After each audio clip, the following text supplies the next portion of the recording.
કેમ છો બધા? તમને બધાને મારા જય માતાજી, જય શ્રી કૃષ્ણ. મારું નામ કૃષ્ણા ભરતભાઈ રાઠોડ છે. હું ધોરણ 1 માં અભ્યાસ કરું છું. આજે હું તમારી માટે એક વાર્તા લાવી છું, તો બધા ધ્યાનથી સાંભળજો.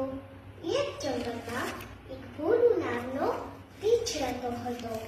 ભોલુને મધ ખૂબ ભાવતું હતું. જ્યાં પણ તેને મધની સુગંધ આવે ત્યાં તે ભાગતું.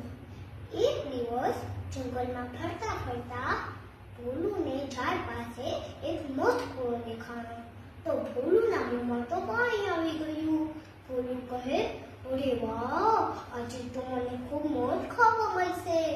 તો ભોલું ધીમા ધીમા પગલા લઈને ઝાડ પાસે ગયો. તો જેવો મધપુરામાં હાથ નાખ્યો તો મધપુરામાંથી બધી મધમાખી જાગીને ગુસ્સે થઈને ભોલું પાછળ દોડી.